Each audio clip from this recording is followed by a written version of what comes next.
Rumcasters? We're back with another episode of the Rumcast. I'm John, and he is Will, and together we are your host for the podcast, a podcast where we talk about all things rum-related with the people who love and shape it. So, happy belated Valentine's Day to you all out there, and we hope you had a good one. We are actually recording this early on Valentine's Day, actually, so... Love is in the air. Yeah, and Will, I was going to ask, do you have any plans tonight with Miss Hookinga?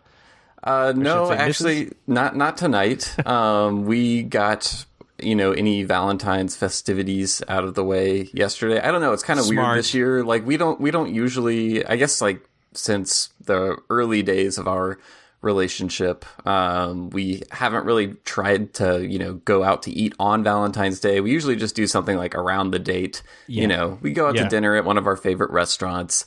I get her some flowers. We don't really do gifts on Valentine's Day that much. Keep it chill, laid back, enjoyable, and avoid the craziness.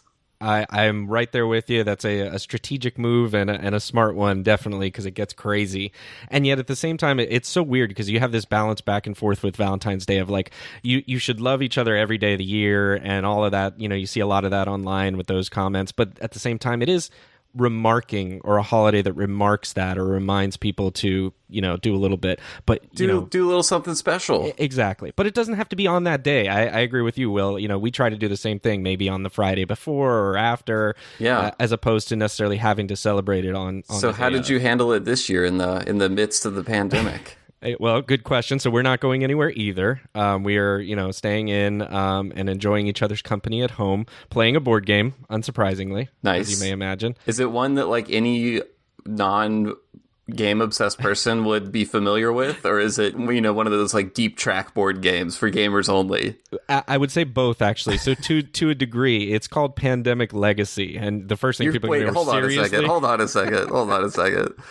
So you're telling me that the real pandemic isn't enough. You now need, as a dose of escapism, you need to play a board game version of the pandemic to get through? Well, so first I'll say this game existed prior to COVID. So it's been around. Pandemic's been around for a while. This is a certain version of Pandemic that's come out, and also pre-COVID. But I guess, it's an interesting way. Yeah, maybe some people might be like, what? That makes no sense. I guess it helps us get control of it in a way. That's true. Like, it's we feel like I have a shot at beating this myself. Yeah, so I mean, we all deal with this in our own ways, I guess, and we love playing board games, and this is one we love to play, and we've been enjoying it. So that's great. It's a series; it plays over.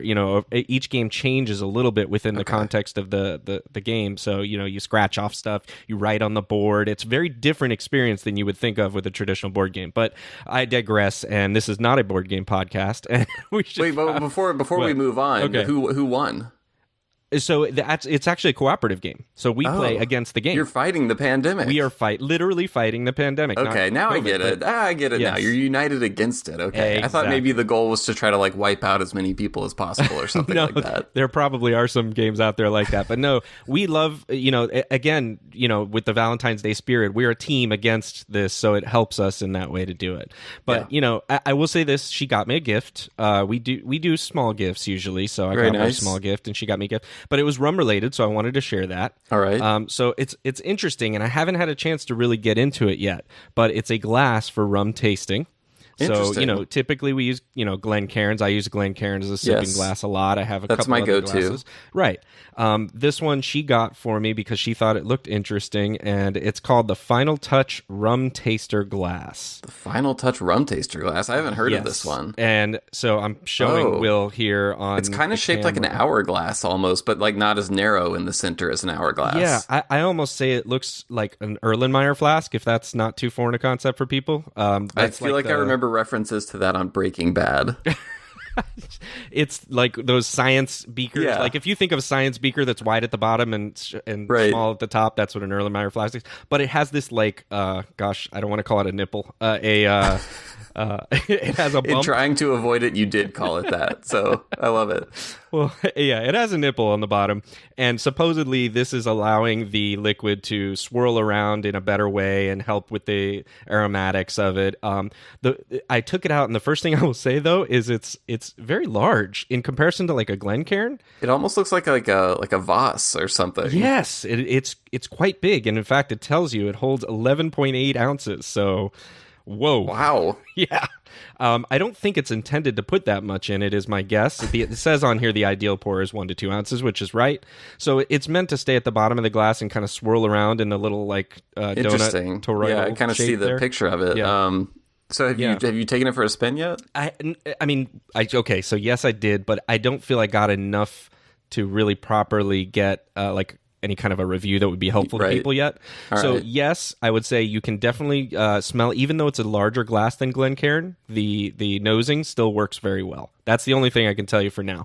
I will also say it's very light. For the size of the glass, it feels very light in your hand. I can see some people not liking that as much because they feel like they want to hold on to something, and then I can see others really appreciating that lightness to it. So just an interesting one. I know it's available in Total Wine. I don't know if it's anywhere else, and no, we're not getting paid for this, so just to make that clear. But I just thought it's unique. Sure. I mean, definitely just looking at it, it does seem unique. As you continue using it, maybe you can kind of compare and contrast with the Glencairn and other stuff and kind of give us an ongoing report on, whether this is something worth trying out for other rum lovers. Happy to do so. I mean, it's literally called a rum taster glass, so, we should probably put it through its paces. So over here, I'm under winter storm warning right now. The roads are slick. People are sliding all over the place. No one knows how to deal with this weather here in Tennessee because it doesn't happen that often. And so, I'm normally already kind of at home a lot anyways because I work from home. The pandemic's going on. I'm not going out as much. But now I definitely can't go anywhere over the next few days. And all I can think about is how I'm stuck here in the house with nary a bottle of the new Hampden Great House release in sight. To add insult to injury, we listened to Christelle Harris talk all about this release, which was great and illuminating, but only amped up my desire for it even more. And then, to top it all off, the cherry on top, you tell me a few days ago that your bottle arrived, and now I get to hear about it again real quick before we get to the interview. I know you have had the opportunity to taste this latest release from Hampden Estate, and I'm excited, though jealous, to hear your thoughts on what you think about it. I intentionally didn't make reference to the weather this time, Will, just trying not to beat you up with it every time like we do. But I guess I kind of do have to say it sucks to be you right now because I am in some really nice weather, probably similar to Jamaican climate, I would gather, and got to sip on this great house last night, and I'm really enjoying it. So I won't spend a lot of time on it because we do go through it a lot and talk about it in the interview, like you said, but I did do some A/B testing with it last night up against the Hampden 46, which was a fun exercise. One of my favorite rums. Yes, and an amazing rum, just a quintessential rum that kind of we both feel I think everybody should experience or have in their home bar. Yeah. So really quickly, again, I'll keep it short here. As you imagine, they're quite similar, but there's some clear differences as well. So first of all, let me make sure to clarify. This is the Great House Distillery Edition 2020, which is the green label, 59% ABV. And this one, I believe, is a blend of the OWH, 80% OWH mark, and then 20% of the Diamond H. And, right. So OWH being kind of the lowest ester mark in the Hampden range. And Diamond H, I believe, is like medium high in the ester range. If you sort them all by ester levels, which I think Matt Petrick has done on Cocktail Wonk, and yes, I have the article pulled up right now, and Diamond H is 4 down from DOK at the top, and about 5 up from OWH down at the bottom. And interestingly, I think that's the difference between this year's edition and last year's, because last year's was 20% DOK. And this year's is 20% Diamond H. So it moved down a little bit in the esters. But, I mean, I haven't tried last year's Great House. I wish I had, so I could compare that. But I will tell you, this one is just fantastic. I mean, it is so good. So this is a phenomenal freaking bottle of rum. It's slightly darker in color. You can see that probably that additional aging is made it a little bit darker. I don't know the exact aging of both of those, but I do believe and recall hearing that this one spent, at least versus last year's Great House, an extra year in the barrels.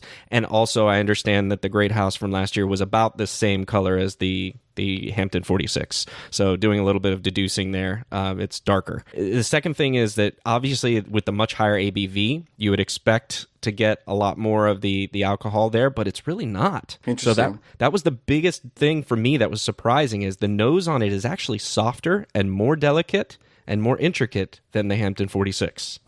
And so I think that kind of sets the tone right away, that you're like, wow, this is a special bottle for what it is. And then, moving back and forth, you get all the same Hampden kind of hallmarks, the overripe banana, the hits of pineapple. Clearly all of that is there, but I will say that in Great House, there is something else present. Okay. It's like you get almost a creme brulee bit of sweetness on the nose, and faint baking spices or anise kind of thing to it. It takes the Hampden 46 and steps on it with more layers of depth, more layers of complexity, and just overall is a superior kind of flavor profile. That doesn't mean, and I hope, although I'm praising this one greatly, that the Hampden 46 is still an amazing product, and as we mentioned, it's awesome. But the Great House is a very clear step up in terms of a sipping rum that you can enjoy on its own, neat pour. It doesn't get any better. Wow. Okay. So I'm reeling a little bit, just because like the end of that really, it almost like, I kind of want to step in and like be like, hey, leave the 46 alone, ease up a little. Don't be throwing in these like, oh, like it's a better sipping experience. I got to stand up for my guy over here. Okay. At the same time, that's very exciting. It kind of stands out to me, like, in your description, it almost sounds like maybe more of the, I think of the Hampden 46 as like that very like fruity, like tropical fruit experience. Definitely. And you definitely get like some of the oaky kind of barrel characteristics that I think, someone who is coming from the bourbon world may like. But I feel like I'm getting even more of the oak characteristics in your description of the Great House bottling. Like maybe those are amped up a little bit, and like the fruitiness is toned down some. Is that a correct interpretation of your experience, or am I projecting a little bit? So I think I a bit of both. I think it is correct that there's a little bit more of the oaky flavor in there, but also I think you really can tell that these are very similar at the end of the day. But again, I'll go back to the idea that the Great House just feels like it has more depth, complexity, and layers to it than the Hampden. And when you go back, than the Hampden 46, but when you go back to the 46 and you go back and forth between the two, the 46 has a little bit sharper of an edge to it. I love that sharpness about it. That's a good, like when you said sharp, I was like, yeah, I know what you're talking about. Right, which I very much enjoy, and actually think it works super well in some mixed drinks because it stands up. Yeah. You don't get that as much in the Great House. Okay. In the Great House, it's far more rounded, is what I would say. I'm very much hesitating not to use the S word here, as you may know, which I'm not going to use, but we all know what it is. But I would say that a stand-in for that is you've got a rum here that, to me, is in every way, shape, or form a superior sipper to the Hampden 46. So playing devil's advocate here, I could see some people saying, well, you're comparing 59% ABV to 46% ABV. Do you think that could account for some of the difference as well? Like, do you think if you compared this to the Hampden Estate Overproof, which is the same rum as the 46, but is at 60% rather than 46%, do you think some of the differences you're pointing out in complexity would be a little closer than the 46? I really want to do that. I've tried the Overproof before, the Hampden Overproof. I've actually tried it neat, and I freaking loved it as well. But I don't have a bottle of it right now or a sample. Got it. So, Will, what we need to do is I need to send you some Great House, and we'll figure out a way you can get me some of the Overproof, and we can do that together and try it and see. Absolutely. I'd be curious, because I think you're onto something there. I do think that's part of it. But ironically, right now, the alcohol bit of the rum comes out much greater in the Hampden 46 than in the Great House 59. Wow. And I don't think I would be alone in that, is my guess. But I'm curious to hear if other people have similar experiences and see it the same way. If you all out there, listeners, have tried both of these, or maybe the Overproof as well, that would be interesting for us to hear about and see, am I ridiculously off my rocker, or is this the experience that other people are getting with this new Great House release? It's fabulous, and I can't wait to get you some, Will, because I think you're going to enjoy it as well. Well, thank you. I appreciate it, and I look forward to it. And with that said, I am excited to get to this interview. We had a fantastic conversation with Christelle Harris, who, directs many things over at Hampden Estate, marketing. She has a hand in kind of a lot of times you see her title as marketing director, and I feel like people hear that, and I don't know that it fully captures everything she does over there. She has her hands in everything. So, basically anything you see coming from the distillery, the estate bottlings, the new Great House editions, going back all the way to Rum Fire, like her fingerprints have been all over it. You see her out representing the distillery all over the place. Her family purchased the distillery at auction from the government of Jamaica over a decade ago. And the interesting thing to me, and I think kind of like the crux of our conversation, what we tried to focus it on, is when her family got the distillery wasn't really what they were after in this purchase from the government. So what they really, the main thing they were prioritizing was the purchase of the Long Pond Sugar Factory, which I want to be careful. People hear Long Pond and they'll immediately think of the Long Pond Distillery. In Jamaica. So Long Pond Sugar Factory, Long Pond Distillery, totally separate, not part of each other. Long Pond Sugar Factory is not making any of the rums you see labeled as Long Pond. So anyway, they got the sugar factory, invested a lot of money into it. As Christelle points out, it didn't work out the way they had envisioned. The sugar factory was actually closed I think in 2017, but Hampden Estate Distillery was this thing kind of to the side, is like, they didn't even really know that much about it. And one of the surprising things to me, reading past interviews with Christelle, talking to her more, was just the idea that Hampden has this legendary status in the minds of rum fans out there. But as Christelle points out, in Jamaica, it's not really known. Like she had never really heard of it. Most of her family wasn't familiar with it. Right. And part of that is owed to the fact that historically, Hampden was selling all of its rum in bulk. It was all exported. They didn't age any Hampden rum there at the distillery. It didn't have its own Hampden labeled, brand releases or anything like that.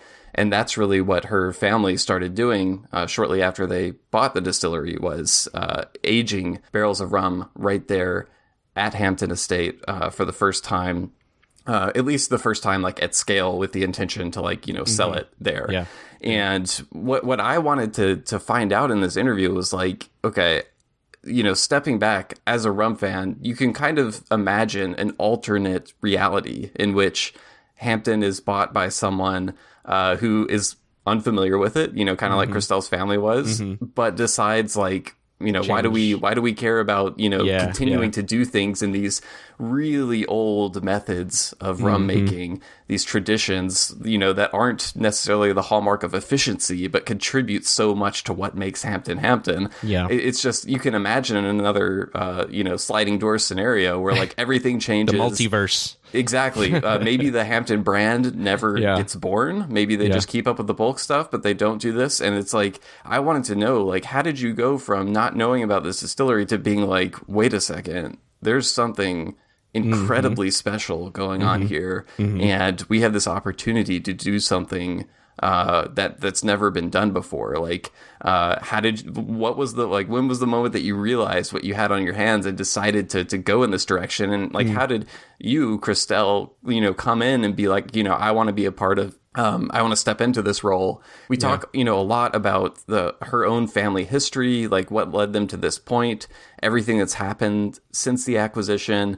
Some really interesting, Rum Fire stories that I hadn't heard as much about. And then getting into, obviously, the estate bottlings, those first experiences of introducing this tropically aged at origin Hampden to some of the rum world, and leading up all the way to the Great House editions. We talk a lot about those, and a little bit of breaking news in the interview as well, especially for rum drinkers in the United States, about some exciting stuff that Christelle shared with the permission and seal of approval from one Kate Perry over at La Maison Velier. So, I hope people can tell I really enjoyed this conversation. I know you did too, and I'm super excited for everyone to hear it. Anything to add before we throw things over to the conversation with Christelle? I think you captured it perfectly, and I can hear your enthusiasm, Will. Yeah, I know Hampden is just one of your favorites. Yeah. And this is such a great origin story, because that's what Christelle gets to us, is that origin story of Hampden, like you were describing.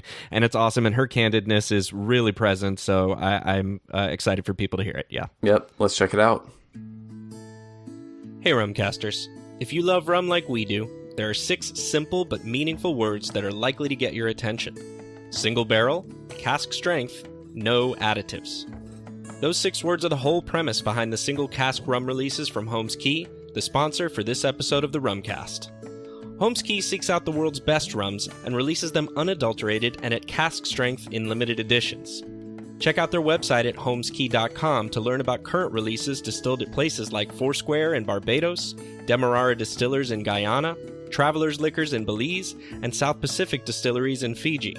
And be sure to look out for new releases of limited editions that are releasing soon in 2021. Find them at Holmes Key, that's HOLMESCAY.com. Now back to the show. All right, so we are here with Christelle Harris. I think John and I were both in agreement before you jumped on, Christelle. I think the perception is of you as being one of the hardest working people in rum, always, at different festivals, traveling around a lot. Obviously, that's probably different right now.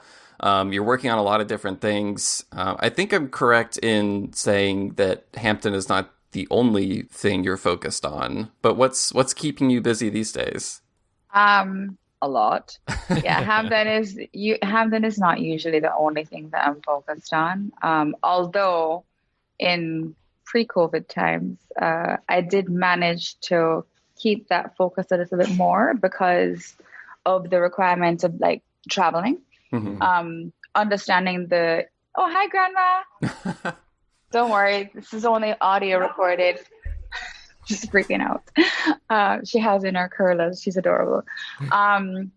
So yeah, because I understand the importance of being at the shows, and even though I have a really strong international distribution partner, I think that, without tooting my own horn, of course, I think that there is importance for the brand owner to be there if possible. If that interest is there from the brand owner, which there is. And I think the rum loving public likes to see that and likes to be able to be given the opportunity to interact with. Although La Maison and Velier, they're excellent ambassadors. Sure. It's not the only product in we are not the only distillery's products in their portfolio. So I think that when they see us, I think it means a lot. So I do try to get to as many shows as I possibly can. But as you asked, what's my focus? Otherwise, I'm not able to get to all the shows I like to and to be able to travel as much as I can nonstop because no, it's not because I have kids and a husband at home, but because I am very heavily invested personally in the family businesses, which span from hospitality to retail to dry cleaning. Dry cleaning? I didn't know that. Yeah, that was the first one, actually. I'm not too involved in that at all. Okay. Like I review the numbers at the end of the month, but I don't really ever have much to say about it except for, how about doing this promotion at this branch? It's really not very time consuming. But my dad and my grandfather, they started that business in, I think, 1980. Okay. They had migrated to the States at the time when the family had all migrated to the States at the time when there was this mass migration out of Jamaica, when I think the government of Jamaica was very close with Fidel Castro, and there was this threat of socialism. So anybody who could leave left. My family did, but they didn't survive very long in the States because you kind of had to leave with nothing. So they tried, but didn't work out. They came back 3 years later. All good, because if we didn't come back, you wouldn't be having Hampden Estate rum, would you? I know. Yes. I Yeah, Destiny. I'm happy that happened. Although, it sounds like the circumstances were a little difficult, but in the end, it seems like we're all benefiting now. I think so. Well, I wasn't alive at the time, so I only hear the story. Luckily, I'm slightly dramatic, so I can pass on some, very difficult times. So anyhow, they established super cleaners, dry cleaners in 1980, and that was the first business before that really kind of started them into the field of entrepreneurialism. Before that, my grandmother was a seamstress. She made multiple wedding dresses for prime ministers' wives, and this is the grandmother you're with right now? The one who just walked past, Excellent. yes, in her bonnet. So she was a seamstress. She had a company called Ruth Hussey Fashions, and it was the first dressmaker in Jamaica to actually have air conditioning in the sewing room, because she thought it was important not to get the oils and sweat from anybody's hands onto the garments. I can't imagine doing that kind of work in a non-air conditioned environment. In Jamaica. Well, in that climate, yeah. So that's the kind of detail and work ethic that, if that says anything, you know what I mean? That's the kind of work ethic that I've grown up as a part of. And then my grandfather, who passed away almost 10 years ago, coming up in May, before any of that, he was a farmer.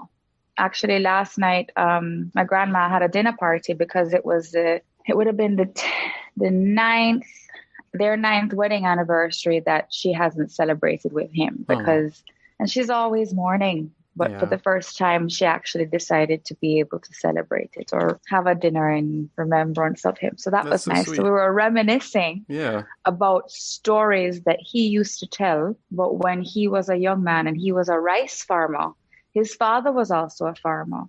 Rice? I was going to ask what he focused on. I didn't realize that rice was... This all feeds into the rum story. We're gonna tie it all together. Yeah, there's reason for the lengthy backstory. So his father is said to have been one of the first men to pasteurize milk in Jamaica. He was a dairy farmer. Wow. Amongst other small crops. Now, my grandfather, he had some illnesses in his early teens, which forced him out of school, and his father got him a job at Money Musk Sugar Estate when he was 16.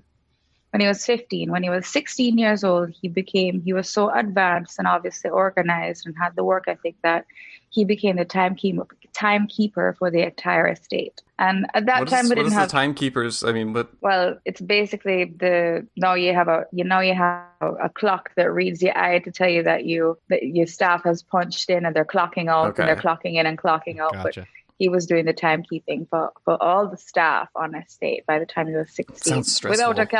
Without a calculator. Yes. Anyhow, so he, by the time he was about 19, he became a rice farmer. And I'll give you this short story because it was said last night and I thought it was very cute. Yeah.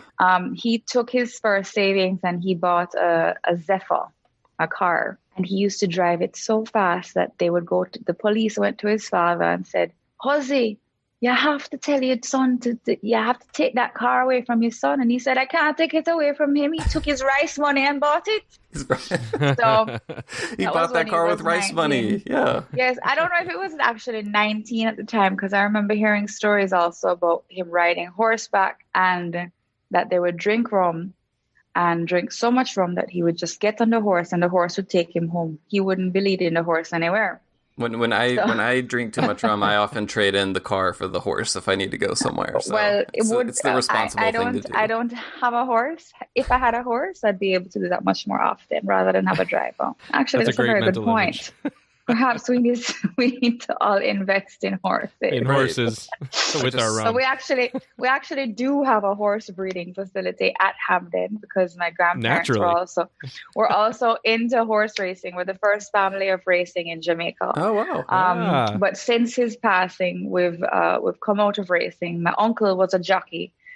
He's retired from racing. He retired some 12 years ago. My other uncle was a trainer.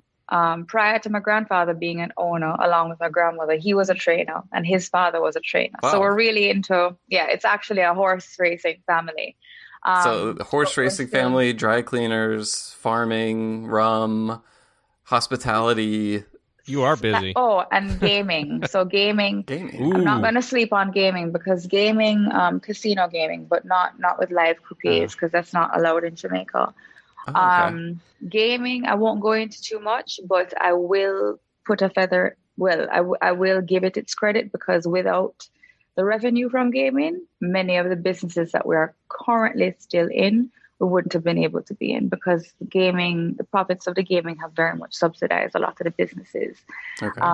We wouldn't have needed that if it wasn't for the losses that we have incurred being a part of the sugar industry. The Long Pond Sugar Factory. Exactly. Not Long Pond. Yeah, Long Pond Sugar Factory. Sorry. Not the distillery. Not the distillery. Exactly. Yeah, right. That's a very good distinction to make from you. Thank you.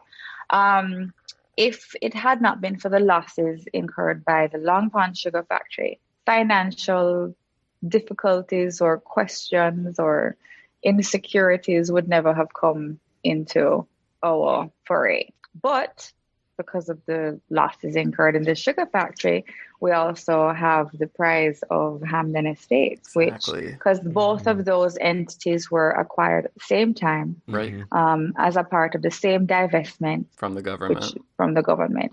So, some people will say, "Oh gosh, why did this have to happen? This was the worst decision that we made." I'm not saying that that's what we say, but some people would say that. Right. When you make the decision to go into a business that basically is just a bottomless pit in terms of what you throw your money into. And you're referring to the sugar business. I'm referring to the sugar business just because I think really without going into too much detail, we bid on and we claimed ownership of and tried to bring life, renaissance to a factory that was 200 years old, that was being band-aided up by whoever was responsible for it at whatever point in time. And come on, it's like a car. If you don't service it, if you don't put in new equipment, it's going to run down. So after 200 years of just really band-aiding up and then a little bit of paint every now and then, it looks like it's going to be okay, but your projections don't end up. Your projections end up being a lot more lucrative on paper once you get down to the basics of it, once you realize what needs replacing. And you're planning on putting $6 million US into an entity where you end up having to shut it down after putting in over 20. Oh, wow. So, of course, that comes with a lot of criticism and speculation, and they should do this and they should do that. Well, you know what? We thought we could do it, and we can't. So, unfortunately, we've had to deal with the repercussions of that, of making the very difficult decision to close it down.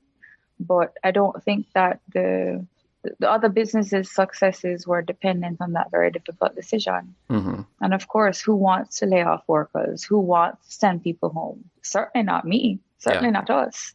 But I think it was done in the best way that we possibly could have. And we delayed it as long as we could have. It's like, when you should have done something a long time ago. But you did everything that you could to try and hold everything together. But after a while, you have to cut your losses, right? It's always hard, I think, to find that point of, when to move on, when you're trying to save something, invest more in it and everything. Right. So I'm glad that you brought all that up. That's really good background because, from what I've read, from the times I've heard you talk about the story, my understanding is when you made that bid and you got the Long Pond Sugar Factory, Hampden was part of it, but it was kind of like like Hampden wasn't the reason you were going for it. It was just kind of like this rum distillery thrown in. And I've been curious to ask, so your family gets Hampden. At what point do you make the decision to become so involved with the distillery and, beginning the path to where you are now with it? Was it something that you decided right away, or was it like, oh, we have this thing, this is kind of interesting, maybe I should try something here? Like, what was that process like? Well, for me, okay, so I was living in LA at the time. I was an actress, can't you tell? Just kidding. I think John's got some acting related questions maybe saved for later. I won't reveal too much. We do our research, Christelle. We do our homework. We got you. Well, anyhow, I will be as truthful as I can possibly without implicating myself. Um, so I kept my clothes on, though. I'd just like to say, in acting. Noted. Okay, thank you very much. Needed that. So we had no idea what Hampden was. Mm-hmm. At least, I don't know, maybe my grandfather did at the time. My uncle, who was a part of the kind of really encouraging the rest of the family that this all can work. I think he might have known what Hampden was, but for the most part, he just thought it was a distillery. Like Jamaicans, it's changed a little bit recently, and perhaps I don't even know how much it's really changed. But for me, my understanding and my perception of it now is that we're a little bit more educated as to what happens in Jamaica. But generally speaking, even now, a lot of Jamaicans don't know anything more about rum than Appleton and Ray and Nephew. And I would say like Charlie's JB, which is another Ray and Nephew owned product. And, you know, the famed John Corbatti, which is not a bottled product, but a black market product historically. Right. It's kind of the inspiration for Rum Fire, if I remember correctly. Yeah, I would say so. But at the time, we were kind of just using information that we knew, not necessarily like we know a lot more now that would have colored our decisions at that time. But yeah, I suppose so. And actually there were a lot of misconceptions, I think, about the word John Corbatti and what that meant to whom, that perhaps colored our decisions about the birth of Rum Fire and about the branding of Rum Fire and so on. What were some of the misconceptions? I mean, there are multiple interpretations of what John Corbatti were at the time. I think the John Corbatti it could be the actual behind but I don't know what I can say. Can I say things here? You can say ass if that's what you're reaching like the for. ass of the John Crow. And the John Crow is what feed. John Crow is like a vulture. They feed on dead carcasses. Mm-hmm. So it was that it smelled like a John Crow. It was that it came out of a John Crow. Okay. I don't think that anybody really thought too much about what exactly that meant. Didn't have a precise definition. No, I don't think so. Yeah. Rather than just kind of this folkloric. It's a folkloric element or phrase used to describe some sort of rum that is harsh, that is potent, that is strong, that is, you have to, it will grow hair on your chest. That was the perception kind of thing. Kind of like it almost reminds me of like kind of moonshine in America. Yeah. Mm-hmm. Right. So me personally, I was in LA at the time. My grandfather was ill. So I was kind of back and forth. And I didn't make the decision to come home, but I came home to try and help him get better. Okay. But he didn't. Huh. He actually passed away. I came home in the March 2011, and he passed away in the May. So at that point in time, Rum Fire had already been born. Okay. The divestment happened. It was signed in July 2009. Mm-hmm. And by 2010, my mother was working at the distillery. She was staying at a hotel close by to the distillery. At the time, the Great House we didn't have ownership of it, so we weren't staying there. Oh, okay. I was in LA. Grandpa was ill. We decided to bottle this product. At the time, Diageo Jamaica was distributing our product locally, and they're the ones who led the branding exercise for Rum Fire with us for Rum Fire. There were a bunch of names and associations and imagery on the table, but that's what we eventually decided on collectively as the strongest. Okay. So you seemed like maybe you weren't on board with that decision. No, at the time I didn't have any objections because I didn't understand the beverage industry. Nobody in the family did, but Diageo did. Mm-hmm. So, anyhow, I will leave the rest of that open to interpretation without making any further comments. So the story of Rum Fire actually does have a nice story. It has a nice story tied into it, but I'll get back to that later. Yeah. Okay. So it's not a total fail as far as I'm concerned, because it does pay homage to a Jamaican practice in rum. but still, it could have been a better thought out branding exercise. Anyway, I said I wasn't saying anymore. You see, I ramble too much. Anyhow, so I was not here at the time. When I came back to help my grandfather get better, Rum Fire was already on the market. Diageo had said that they would move 8,000 cases for the first year. I think they had moved like 3,000 if they were lucky, and they had given away a lot of it too. So the marketing budget was 50% spent with just the launch exercise. Oh, wow.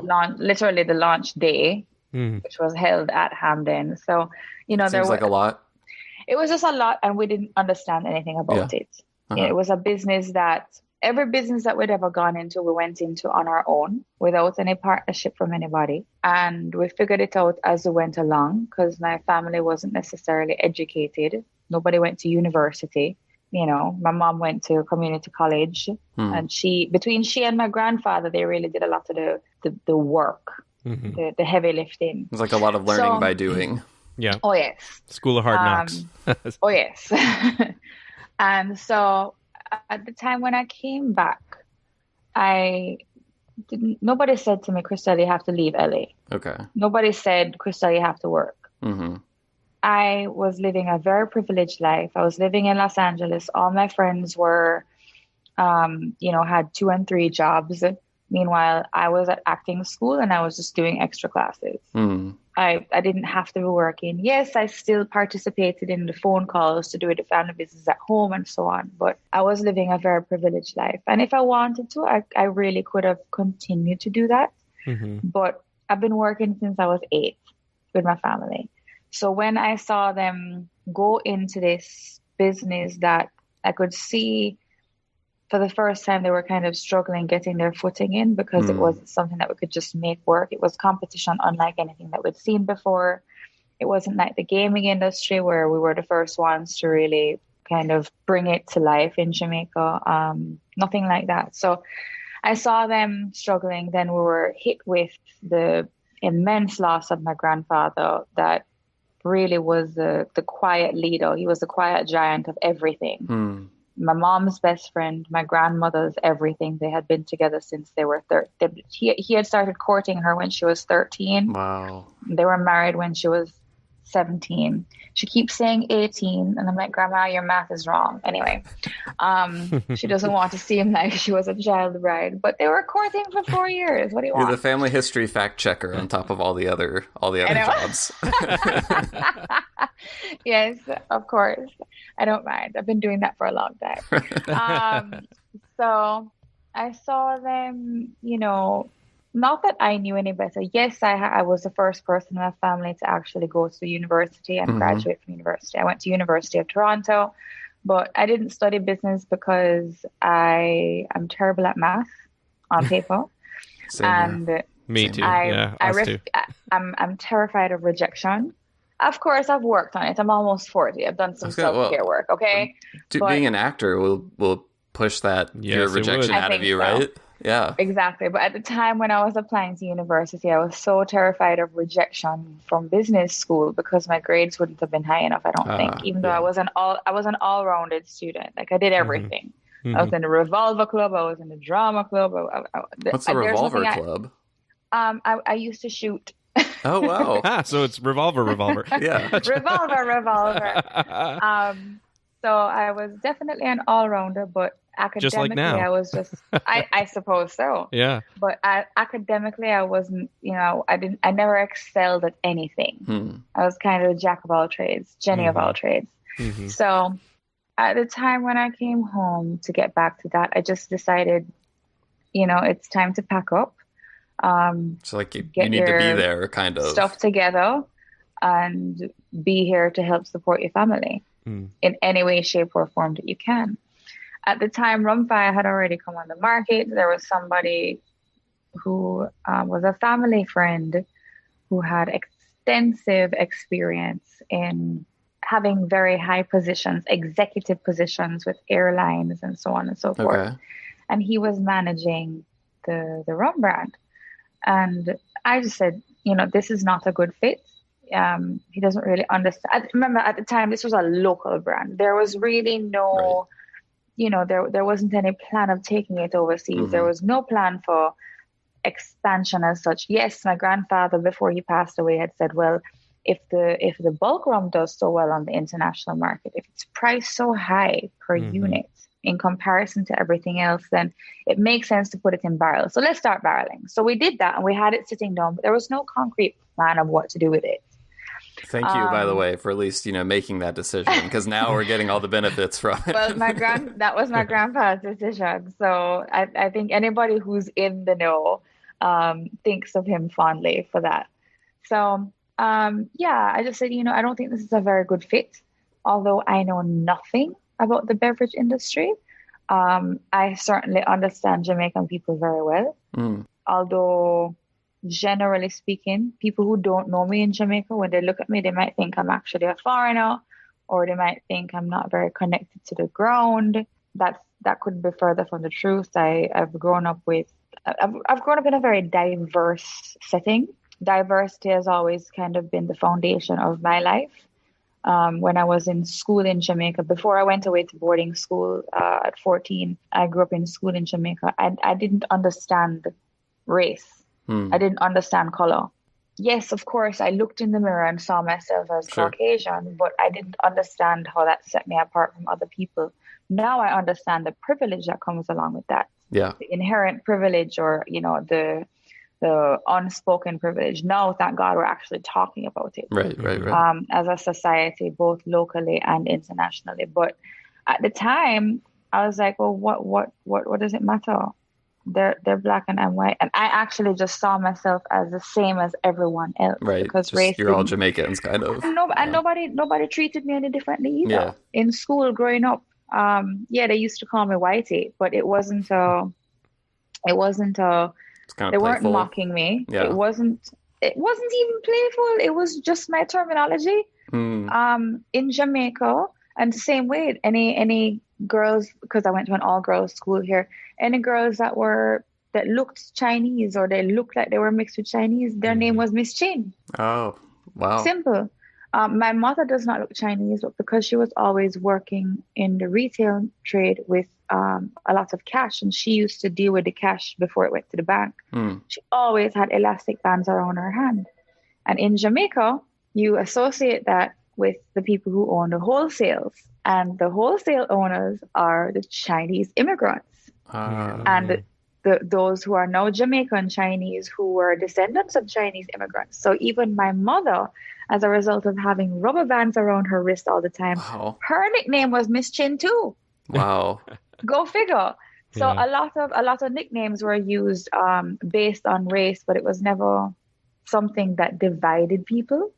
Yeah, so it's like when you say the Mrs. Chin thing, I think as an American, it almost makes me feel like, oh wow, because it is internationally, it would be deemed as racist. Mm-hmm. In Jamaica, it was just an identifier.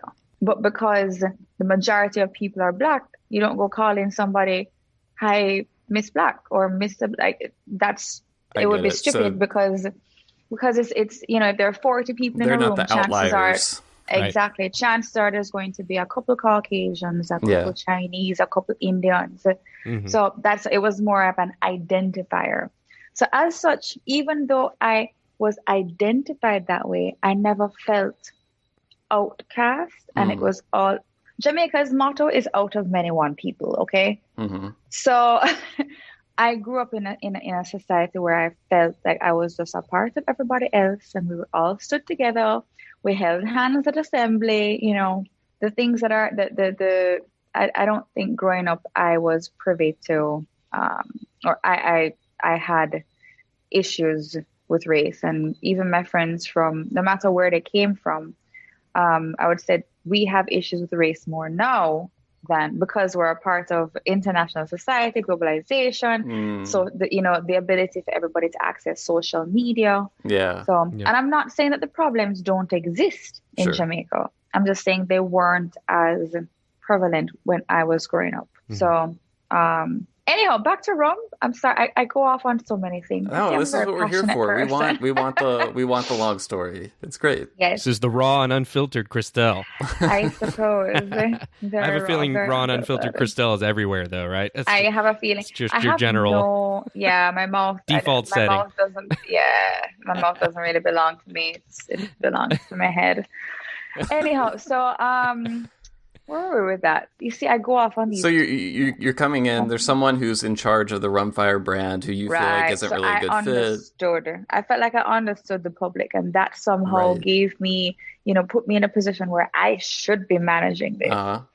Well, it took me a very long time to understand anything about beverage industry. Longer story short, I started looking at, because in Jamaica, a lot of the times we're very trendy. We follow trends. Okay. And Appleton and Ray and Nephew were the only things anybody knew. To try and convince them that there's another distillery in Jamaica is like that it would cost so much money. So I started looking at what was happening overseas, because Jamaicans will gravitate towards something if it is that it has been accepted and if it is being celebrated overseas. Okay, so like international trends. Miami's kind of like that too, Christelle. I feel that here also in South Florida. Yeah. Oh, I agree with you. Well, half of South Florida is Jamaican. So I'm just kidding. So with that, I started looking at what was happening globally, and I was like, oh, Rum Festival, UK, Rum Fest, what is this? And then there's a Rum Festival in Berlin for the first time. What is this? So I reached out to them. I entered the Ministry of Rum competition where we got a silver medal, and I was like jumping up and down the hotel because my office is at the hotel. Right, I had told it we work in hospitality. We own a boutique hotel in Kingston. So entered Ministry of Rum, got silver medal, somehow felt like, oh, well, this means that it actually is good. Yeah. The people weren't lying to us. Yeah. Confidence booster. Yeah. It was a confidence booster. I then I said, let me invest in, having a booth at the UK Rum Fest and the Rum Festival Berlin. It was their first year. So I went to Rum Festival Berlin. That was kind of cool because they had sent me templates for my artwork for my booth, because all the booths were going to be pretty much the same, with the exception of the bigger companies that are doing larger exhibitions. So I was like, oh, this is cool. I have my stuff. And my uncle's wife, she's a paper mache artist. Artist. Wow. Yeah. Wow. She's an artist, but that was one of the things that she was working with at the time. So she had done a paper mache version of the pot still at Hampden. That's so cool. Because we had learned that, these pot stills are not used in all rum distilleries. Like literally, I knew nothing about rum. This isn't normal. Yeah. We've been told that these things that we have that distill the rum are somehow different from other distilleries. Yeah. So I said, okay, so she did this paper mache, and I had this trunk suitcase from my mother, and it fit in the trunk suitcase with styrofoam. I had it packed really well. I can't imagine trying to pack paper mache for an overseas trip. I would feel like so nervous. Exactly. I know. I was pretty nervous.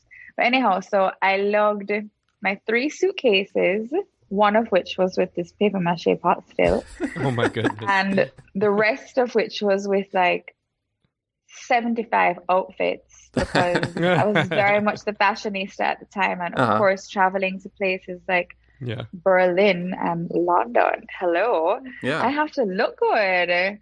Priorities, people. Of course, clearly, guys, this was a long time ago. My priorities have changed. Okay. My wife always says she needs like options. When we're traveling. I used to do that. I now travel with 1 pair of boots and my running shoes that I wear on the plane. Okay. So my priorities have changed slightly. Now it's like half a suitcase for 3 weeks of clothes and 1.5 suitcases of promo items and like pamphlets. Less paper mache these days. Less paper mache. You have to wonder what customs would have been like. What is this, well, ma'am? What is this? They did. I often got pulled over. Like, what are you doing? So I sell rum. I sell rum for a living, and this is a small version of what our rum looks. So of course, every airport they had one customs officer who got the full breakdown of my understanding of rum at that point in time. So I went to Berlin and UK Rum Fest. My mom was there with me, and boy, was that an eye opener. I became a bartender because I did not hire a bartender to help me at my booth. Okay. Mm-hmm. I got one last minute, but at the same time, I had never been to a rum show before, so I didn't know what to expect. What was your, like, was it like, okay, I need to learn like a daiquiri? Like, what was the crash bartending course? We did a daiquiri and an espresso martini. It was Kahlua, cold pressed coffee, and Rum Fire with a little bit of simple syrup, and then the other one was just a traditional daiquiri. Wow. Just a simple Rum Fire espresso martini. Yeah, it's actually really good. You must try it today, like when we finish. So, like, good morning to you. Actually, that would have, it's 9:42, so that would have been I was trying to figure out a way to like drink Hampden right now, and espresso martini. There you go. Instead of a whole, if you really want to just take it easy and not feel guilty about the fact that you're drinking like high ester rum in the first thing in the morning, just use a half an ounce. Start slow, but because you're going to want another one. So. Right, exactly. Can't drink all day if you don't start in the morning. That's true. Oh my goodness, that is so true. So the second one was a daiquiri, just simple syrup, lime, and Rum Fire. And to tell you how unexposed I was, I didn't know how simple syrup was made. I didn't know that a daiquiri. Everybody has to learn. I didn't know that a daiquiri was not a frozen drink that was strawberry flavored, because in Jamaica that's what a daiquiri is. That was I remembered as a kid going to Applebee's restaurants with my parents, and sometimes my mom would get a strawberry daiquiri, and the neon red slushy type beverage. Absolutely. Thank God we all saw the light. We saw the light eventually there. We are now here to preach the gospel. Yes. So that was my baptism by fire. By Rum Fire. By Rum Fire. I know I should have picked you. You shouldn't have had to throw that in there. I should have done it. John's watching out for all the we got you, dad joke type material. Thank you. Yes, I realized. And then I went to UK Rum Fest, where Ian became a lifesaver. I mean, he was just so great. Ian Burrell. There were some, Ian Burrell. There were some people that were there that year who I had just met who were so supportive of me, and I felt like I was having a nervous breakdown every second of the day. I didn't have a bartender. Was that like people like Ian? I'm assuming they had some knowledge of Hampden and kind of seeing it for the first time. Do you think that was part of, other than your charming personality, of course, do you think that's part of what drew them to like wanting to, help as much as they could? I think that the rum industry is full of some very good people. Absolutely. We agree. John and I are saying that all the time. Yes. Whether it's Hampden or not.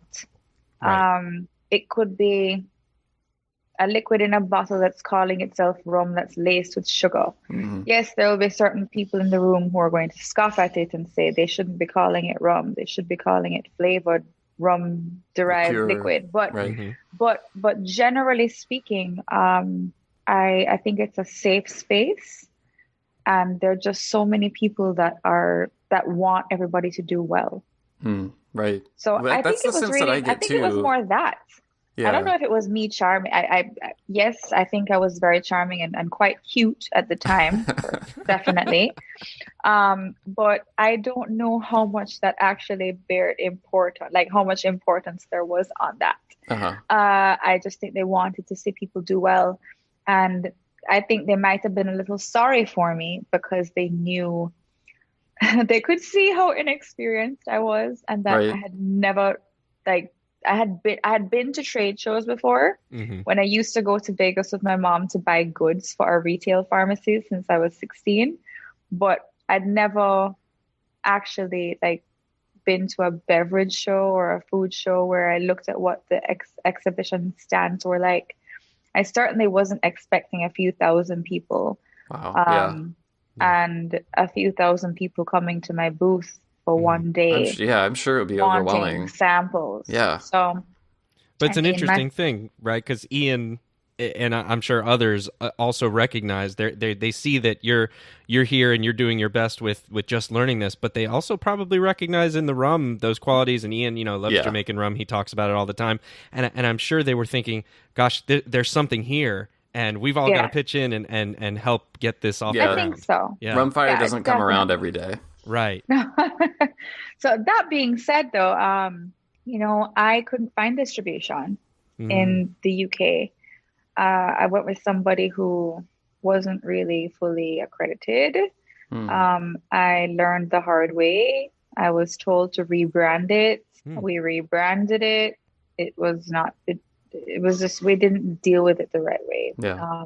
I shipped it out in bulk. It was bottled in the UK. I didn't realize we were going to have to pay duty and storage on everything. I thought, I don't know. I didn't really look into it. I wasn't as savvy of a businesswoman as I thought at the time. I didn't realize that I would have to pay so much to just keep it move stored. rum around. No, it was nuts.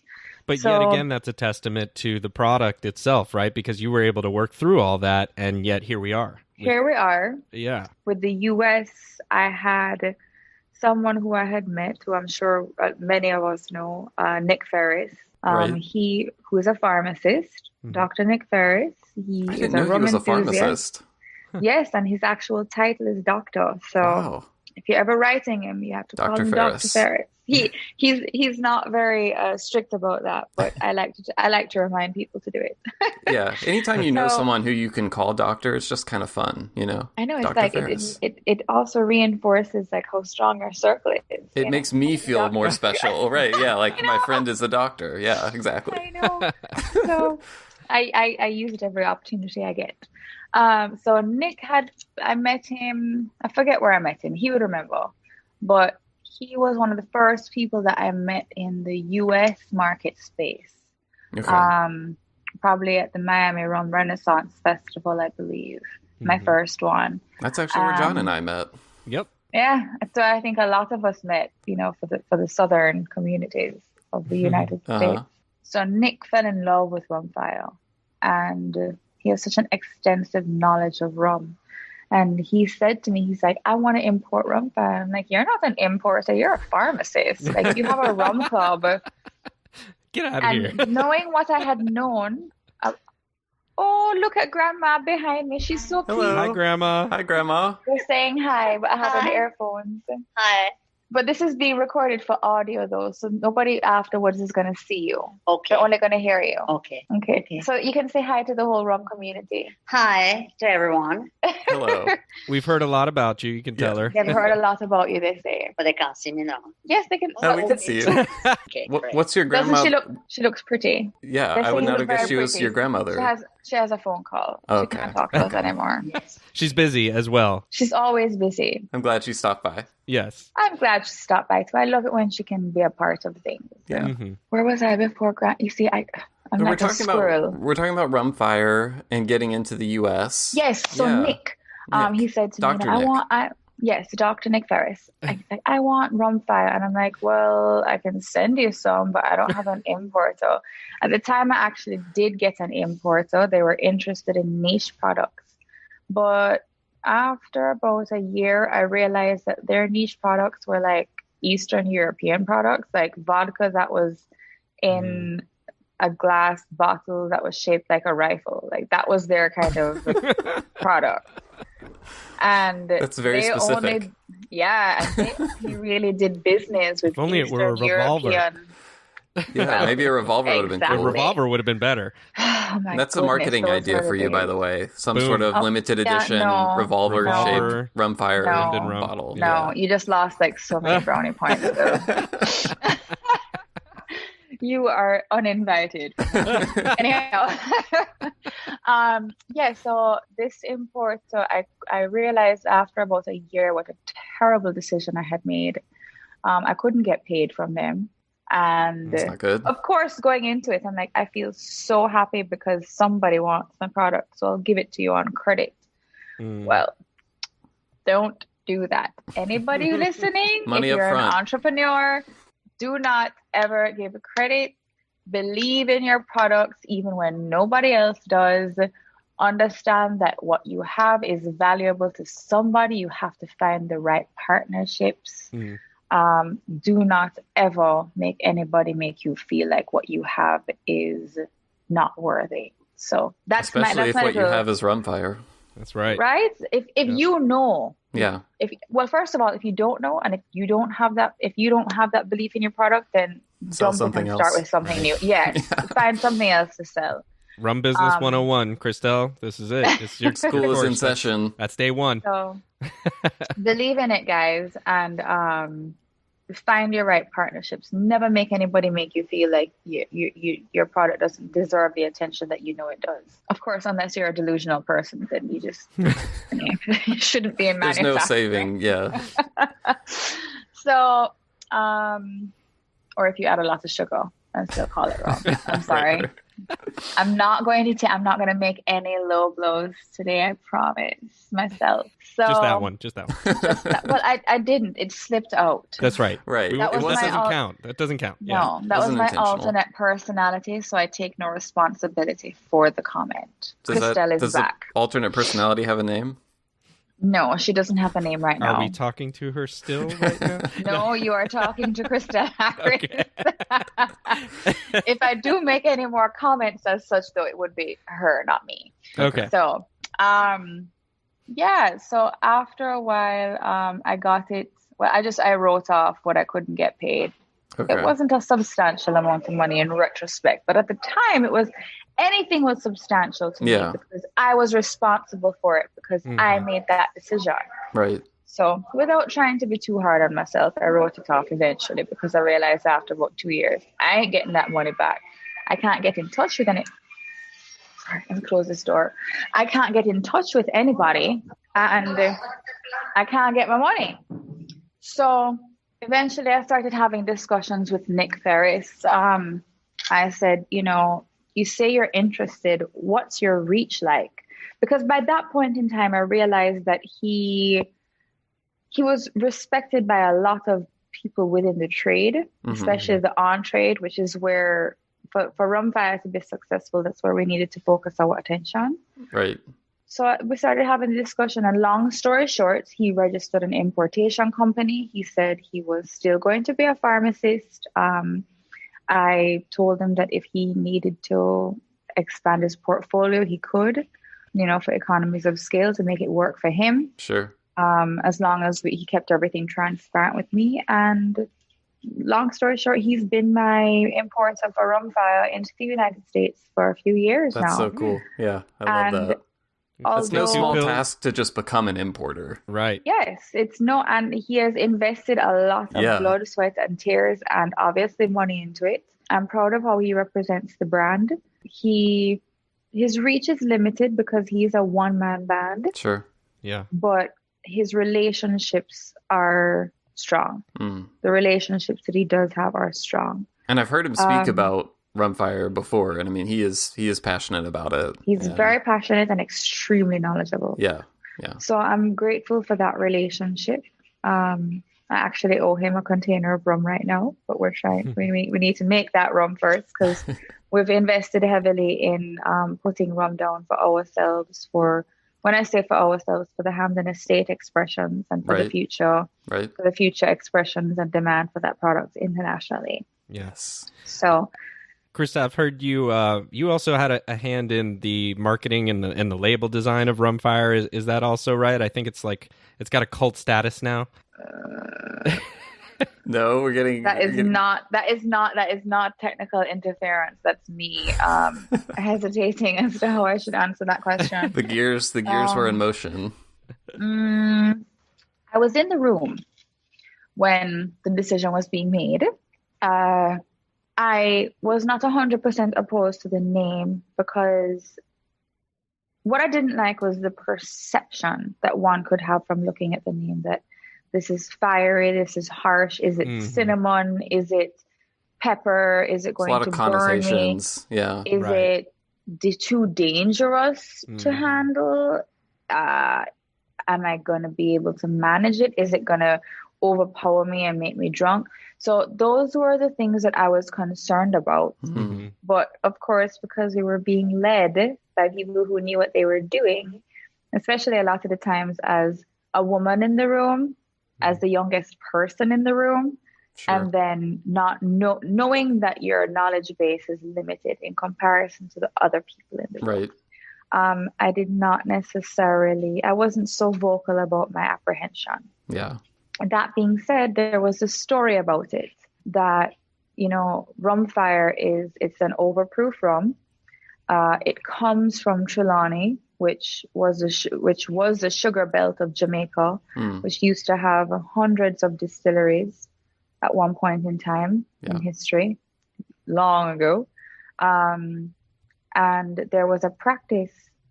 Obviously, it was not a practice that was signed off on by neither the government nor private owners at any point in time, because the practice was theft of rum. And theft of rum from the distilleries, it would be rum that hadn't been refined. So it was either the heads or the tails. You didn't really know what you were getting. It was just liquid that was a part of the distillation that had been stolen. So it would have been probably straight off the still mostly. Mm-hmm. It might have been the volatile components of it. We don't know. But generally speaking, it was what had been eventually famed as Jankrabati. Right. And the Jankrabati would usually be high strength. So at Hampden, our rum is coming off the stills at 86, anywhere between 83 and 86% ABV. Super strong flavored. And if that was stolen, it was sold on the black market as that.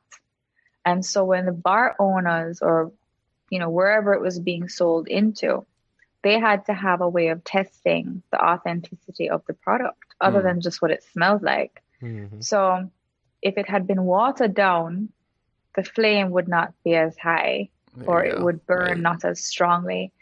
And so in order to test the strength of the liquid, they would throw it on the bar counter, which was wooden. They'd throw it on the wooden bar counter and light it. And depending on the intensity of the hue of the blue or of the fire that it was ignited thereafter, that's how they ascertained its strength and its potency. That's where the blue fire on the label comes from. Yeah. Exactly. So I love the fact that there was a historical element to the story, and one that most people would never know, even in Jamaica. So I love that.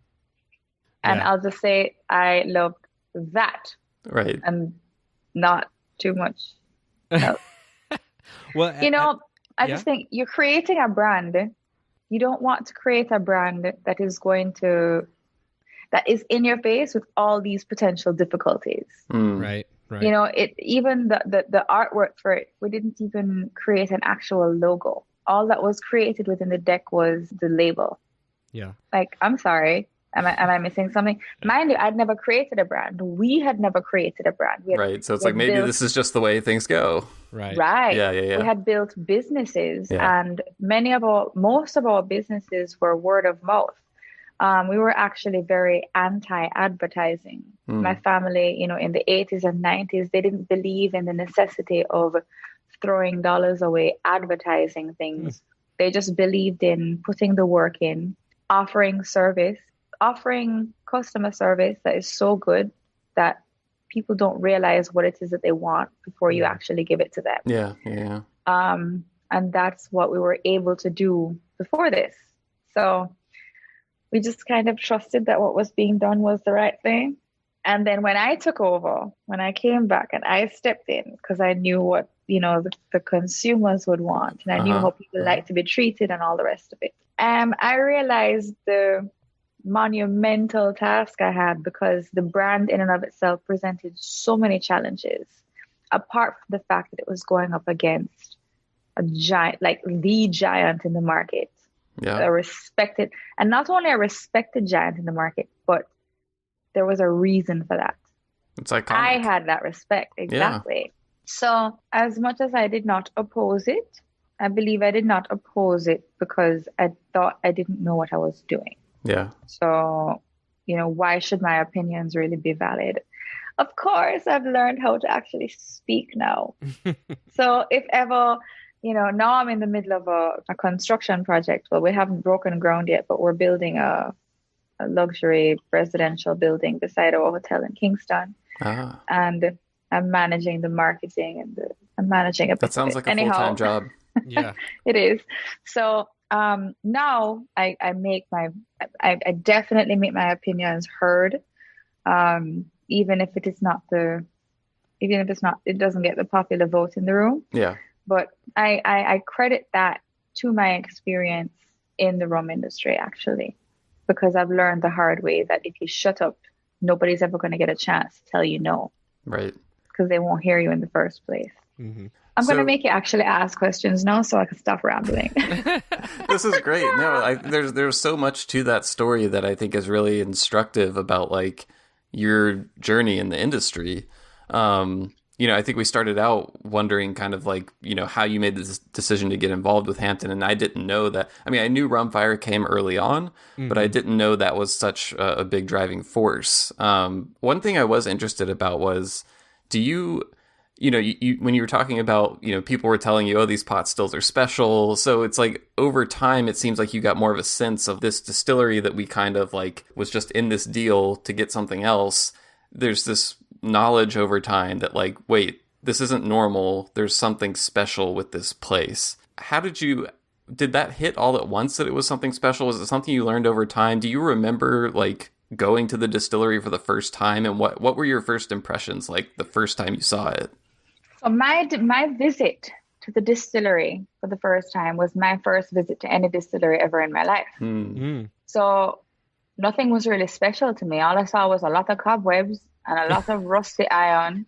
And I'm like, what the F? These people don't know anything about cleaning.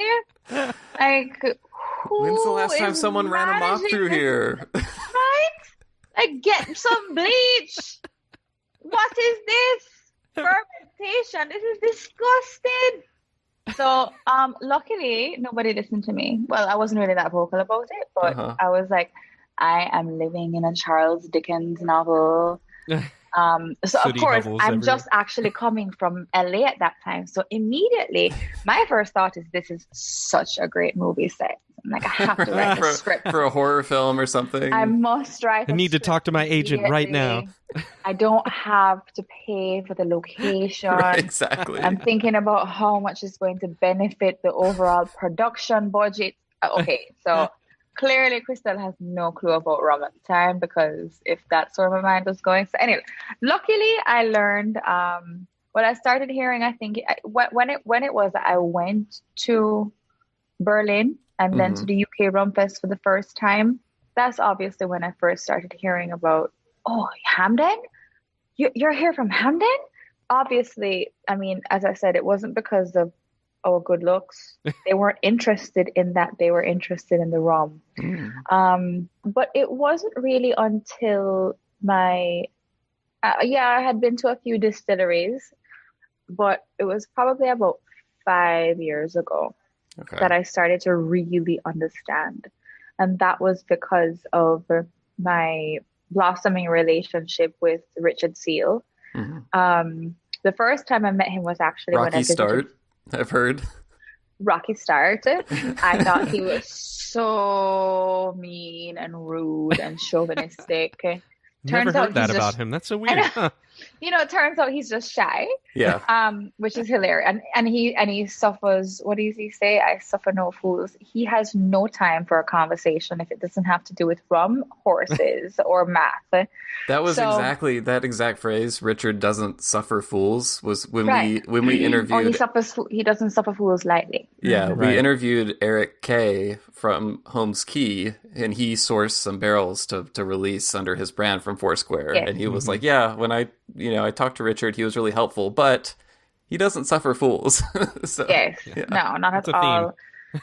So when I first met him, I forget what year it was, but it wasn't that long before we actually started having a very positive relationship. This isn't when we first met. We met at a rum festival, but I didn't understand how important he was, and I was just kind of intimidated by him. Now, his recollection of our first experience was that he was really nice and he was, encouraging, and he was impressed that Hampden was there, and he was impressed by me. So I was just, I think, terrified of him because of his reputation. And those assumptions, I think, colored my interpretation and perhaps my insecurity as well, knowing that there's so much now. Well, at that point in time, I had been in the rum industry long enough to know that there's so much I don't know. Yeah. Because at you're that like point aware in of time, that, and it makes you, it's nerve-wracking. Yeah, I really only knew that I knew quite a bit about Hampden production. Mm-hmm. But at the same time, I wasn't good at science and chemistry and all those things. And so, I feared anybody asking me a technical question. Mm-hmm. And yes, I was trying to learn, but some of the things I just didn't understand. And I really feared people perceiving me as this dumb blonde, because I knew that there was more to me than that. But it was just, regular insecurities. So I think that really colored my assumptions of him, and my insecurities colored, unfortunately, or took away from my initial experience with him. And then when my parents and I were in Barbados for a vacation, it was our first time to Barbados. I wanted to set up a trip to go to Foursquare. Of course. So I set up a trip to go to Foursquare. And for the entire time, Richard Seale only conversed with my father. Now, my father doesn't have anything to do with the rum production. My father is a brilliant, lovely, charismatic man. Everybody loves him. Okay. But he owns a real estate company, and you're the rum person. Our dry cleaning businesses, and he, manages all the properties for the group, but he doesn't know anything about rum. He drinks it. So my mother, who, worked down by the distillery, she's the person who bottled the first batch of Rum Fire herself. She offloaded the boxes. My mother and I were the ones who were in the rum industry, and Richard wouldn't talk to us.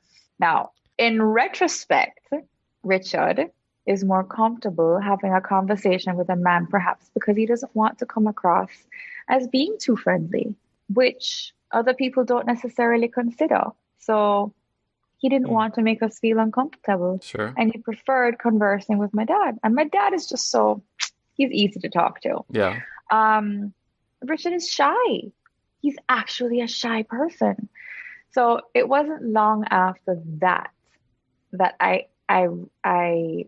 believe it was a conversation that he and I had that made me realize that he was a huge Christelle fan.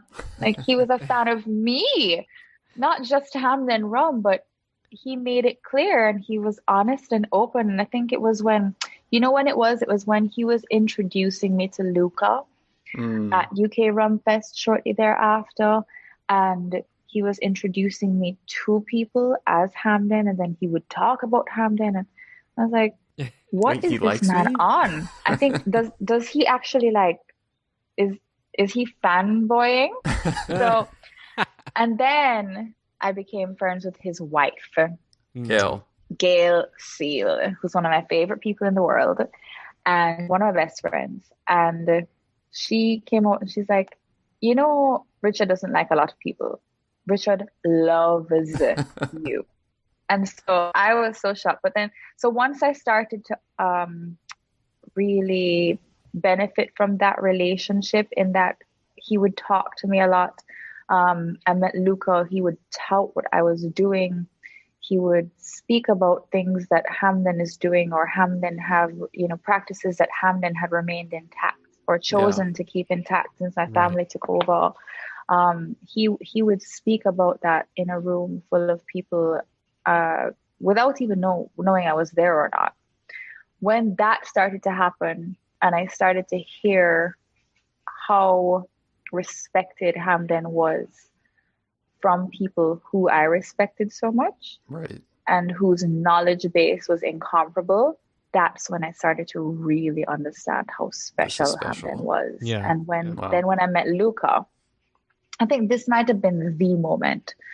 Is this the marriage proposal? Yep. Yep, it was in one of the upstairs. Sorry, I didn't mean to spoil the story. I know you, the spoiler. Sorry. I know. Anyhow, we heard about the kiss as well. The kiss was a part of the marriage proposal. Of course. And the moment I was most mortified at any rum festival. But so I met Luca, and I went to his seminar, and Richard knew that my mom had just brought some because I had been in Europe for about 3 weeks already doing rum trips and visiting with some importers and so on. And then my mom came to London to meet me. And I didn't bring all the samples of the 4-year-old because at the time we had been aging for almost 5 years. So my mom brought up some 4-year-old samples for me. And I brought them around to Richard. Was the first person I so happily carried them to. And he tasted them and he was like, Christelle, this is incredible. Like, I must make you must take it to Ian. So we went to Ian. Ian says, Christelle, this is incredible. I'm like, really? Thanks. My grandpa made us put it in barrels. You know the story. I'm like, okay, if you say so.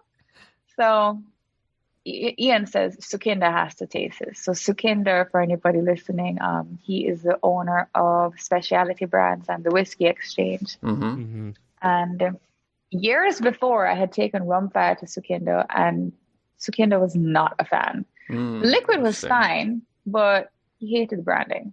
Your fears coming to light. My fears. Right. You see, these are the things that made me insecure in a room. And I loved Sukhinder. Like I had a professional crush on him. I just love how he manages his brands, the Whiskey Exchange, particularly how he's grown that. Yeah. And I love his quiet power that he really brings into any room that he steps into. He's not at all boastful, but he just commands this respect and presence that I really respect. So anyhow, I took it to Sukhinder. By this point, I'm like, Richard has told me it's fantastic. Ian has told me it's fantastic. Now, Sukhinder, like my knees are shaking. I'm just waiting. It's like a video game. You're getting closer to the final boss. Right? So Sukhinder, at this point, I'm like waiting for somebody to tell me, could be better. It needs to wait a few more years. Because in my head, I'm like, it's 4 years. It's not like it's a 20-odd-year-old. At that time, I didn't really yet understand the importance of tropical aging. Yeah. So take it to Sukhinder. Sukhinder goes, can I get this in a private label? So when he said that's a good response. I said, okay. I mean, I wasn't telling him yes. That was kind of... It was the moment you knew you had something. Oh, it was the nail in the coffin, but then the hammer on the nail in the coffin was Luca Gargano. When all four of us now, Ian, Richard, Sukhinder, and myself go to Luca at the end of one of his presentations and do the spiel, of course my mommy was there the whole time, but always quiet in the background. Moral support. Right. So I take him through everything and Richard does a little introduction. We're all kind of standing there. So, in true Luca fashion, he tastes it first and he goes, wow, this is good. And then he goes on to the next one, same reaction. And the third one, he goes, whoa, Christelle, if you have 50 barrels of this rum, I marry you tomorrow. And I'm like, Mommy. Did I ask for this? I'm like, we have it. I remember how many barrels of each we have. I think this one we have 200 barrels of this right now, right? And she goes, yeah, we have like 220 of that. And I said, yeah, Luca, we have like 200 barrels. But before I could say anything about not wanting to marry him, the man grabbed my face and he kissed me on the lips. I mean, praise the Lord, there was no tongue, but he he's, Luca, he's passionate and he's distant. I think it could have been anybody. And he was just so overcome. That was the beginning. So I think that stands out in my mind as the day that I really started to understand what we had at Hampden. And that was reaction probably would maybe 5 years ago. Yeah. Do you remember? So you had 3 different samples around 4 years. Do you remember what each one was? Like, were they individual marks or were they blends of? They were individual marks. Okay.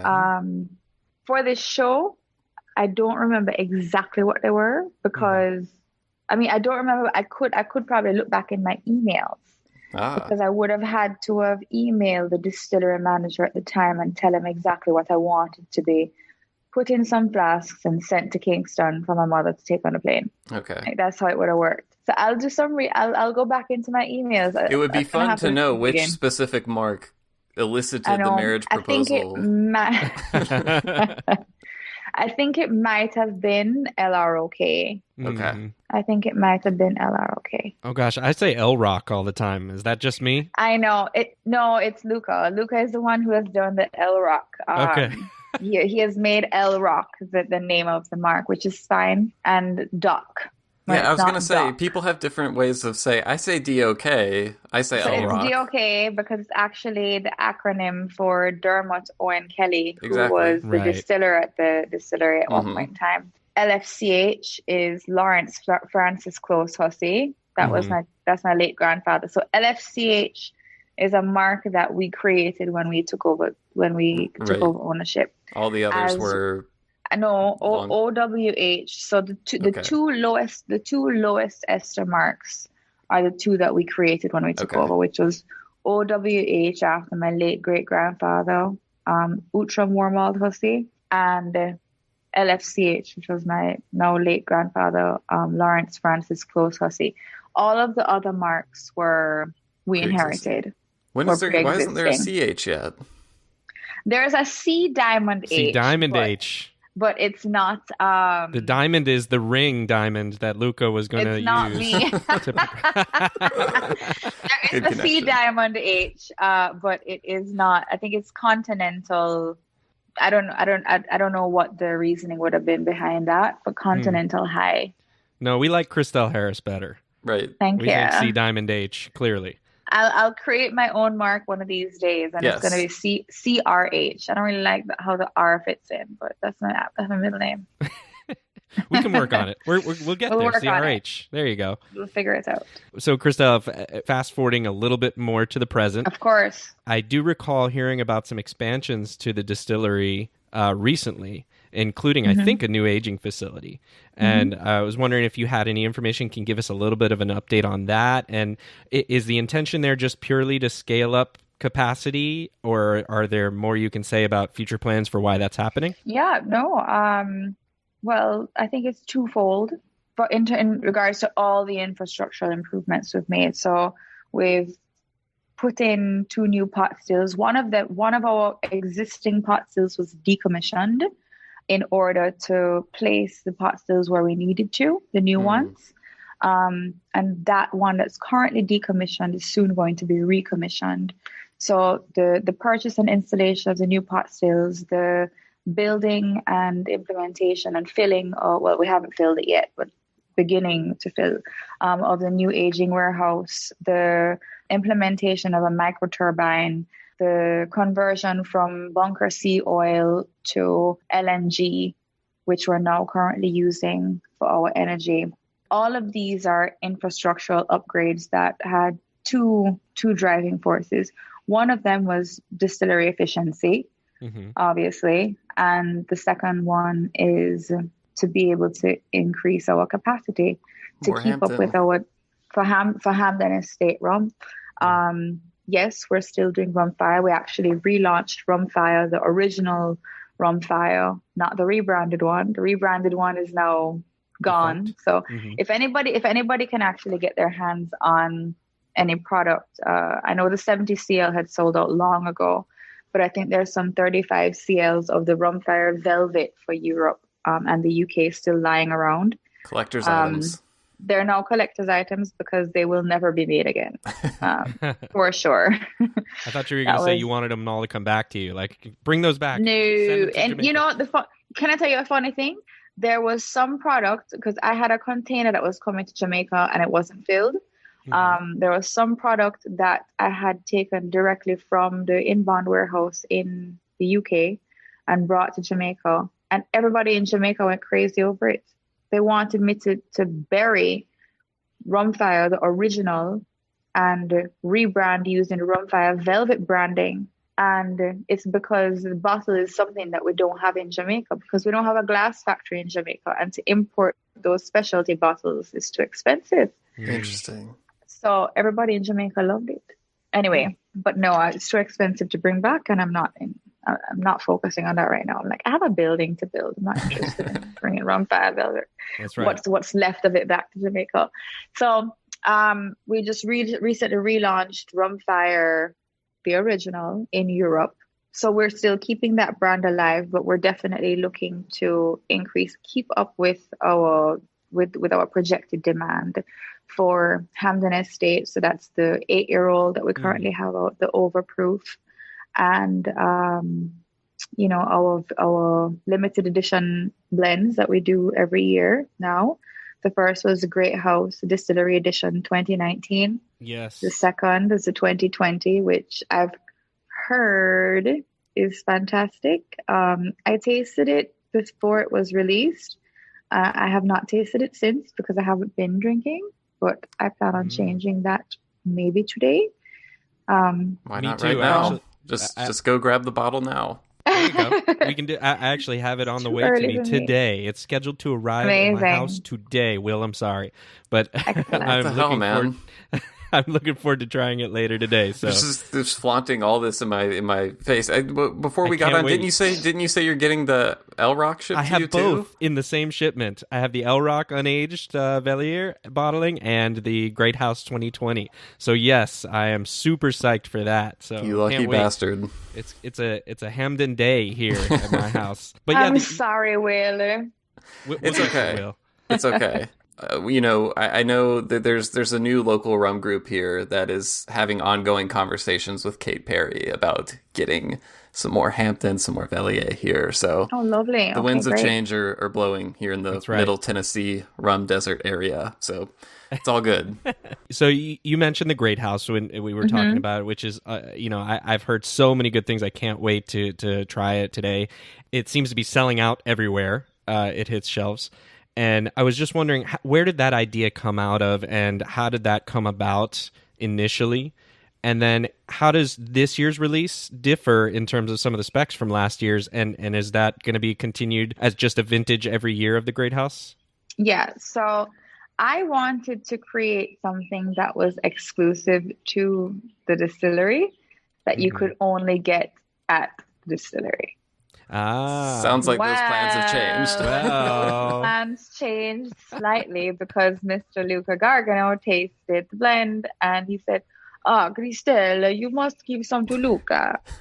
So I know you guys can't see me, but I just did the whole hand gesticulation because it's obligatory that I can't just say it with the accent. It's like the AOC meme, Exactly. Yeah. Fingers up. Right. Connected, yeah. Yep. But he wasn't physically present this time, so you didn't have to worry about any of that stuff, right? It was just... he actually was physically present that time. He was in Jamaica. And, Luca and I now have an understanding of what is acceptable and what is not acceptable. Right, yeah. And I have no issues with him crossing that line. So we're good. He doesn't have any, the funny thing, he has no bad intention. Oh, of course not. Yeah. I think one has to communicate, however, if there's anything. So and cultural differences, of course. And culture, of course. We're a worldwide phenomenon now with this. I know, right? So, no, he was. We had that conversation in Jamaica, and I said, you know what? What happens overseas is more important to me anyhow, not because the foreign market is more important, but because the brand is so much more respected overseas than it is locally. So I said, sure, I'll give you half of my allocation. Got to give the people what they want. Yeah. And so we did that for the 2019. We've done that for the 2020. The only difference is the 2020 was actually bottled in Jamaica. So eventually I'd like to bottle everything that comes out of Hampden in Jamaica. It's just that our current bottling facility can't manage that. So And is the same We're working blend? on it. That will be done. Yeah. It's so the it's same the same blend, Yeah. just the vintage is 1 year later. Gotcha. And that is going to be the intention going forward. Okay. Gotcha. But that is not the extent of the releases, though, because we do have some Habitation Belle releases under the Hampden, some Hampden releases under the Habitation Belle line, right? Which is really more intended to be an educational line. We have a lot of individual marks with those. Right. That's how it was created. And then there's also the Hampden Estate, the Endemic Bird series that... Yes. People are going crazy for those. I know. I can't go crazy because I don't have any. Well, neither do we in the US. Exactly. No, but you're getting some soon, though, which I don't know if you know that. What? Say what again? I didn't know that. Say what again now? So what again now? The single cask endemic bird series are heading our way in the US. So, because you have a lovely, you guys should really send fan mail, not to me, but to this lovely lady named Kate Perry. Oh yes, we've heard of her. Yeah, yes, I think we've sent her some fan mail in our day, maybe in the form of messages. I send her fan mail all the time. I'm a big fan of hers. So I actually did not know this because I thought that the Endemic Bird series was a Europe exclusive. Well, not necessarily Europe. I just didn't realize it included the US. However, I spoke to Kate. So this information is just being brought to you. I'm just hot off the presses. I'm a conduit. I didn't even know it myself, but I spoke to her this week. And she said that I could speak about it in this forum today. Excellent. Thank you, Kate. She said we will have the Endemic Bird series single cask in select markets in the U.S. Select markets. Did she reveal what those select markets are? No, but she revealed what the casks are. Okay, that's good info. Yeah, we will accept that information as well. Do you want to? Okay, so it's the Peewee, the Hampden 9-year 2011 LFCH, Ooh. the Spindless Hampden 9-year 2011 LFCH, the different cask number. Hampden 10-year 2010 LROK, the Woodpecker. Hampden 8-year 2012 OWH Euphonia. And Hampden 8-year 2012 OWH different cask. So that's 665 called Elena. Wow. So that's a pretty great lineup. Casks will be coming to you. I don't know what the markets are, but we can probably guess at least what a few of them will be. Sure, I know we could, but why bother make the assumptions? We try not to deal in assumptions here. I know, me too. Do you have a favorite endemic bird? I haven't tasted any of them. No, I just mean like the actual animal itself. Oh, endemic bird! And actually I take that back. So I've tasted a lot of the different casks without knowing which ones they were. Yeah. Because whenever I go to the distillery, whenever I have special rum lovers such as yourselves, and I'm able to get myself away from Kingston, I try to. And whenever we have like rum VIPs come through, we try to take them into the lab. Ooh. And so in going into the lab has all the samples from anything that we've ever sent, that we really ever distilled. Any casks that have gone out, we keep the samples of them. Just one little 200 ml flask usually. So I've gotten the opportunity to taste a lot of those that would have been a part of the Endemic Bird series, but not knowing which cask they would have been, because this is really kind of it's a very new concept for us at Hampden. My palate has only just gotten used to the different marks. I mean, I've been drinking it for 10 years, but I've only just gotten used to the different marks. Never have I really thought about really analyzing one cask against another. It's the exact same distillation run, and it went in the barrel on the same day or the same week kind of thing. Right. So that's something I'm looking forward to getting into. But I can only do it in my lab because we don't have any of those bottles here. Do I have a favorite endemic bird? Well, I don't know what is, but my favorite bird is the national bird of Jamaica, which is a Dr. Bird. But based on what I'm seeing with this endemic bird series, I think there are a bunch of different types of Dr. Birds. I see. Because the Dr. Bird isn't specified as an endemic bird. So that's something I'm going to do as the research on this weekend, since we're talking about it, and I'm realizing I don't know. Well, you didn't realize you'd walk away from this interview with a bird research homework assignment. Really? Yeah. It's not surprising to hear you like Dr. Bird based on your love of Doctor anyway, so that's a perfect fit. Yeah. That was a terribly corny joke. Sorry.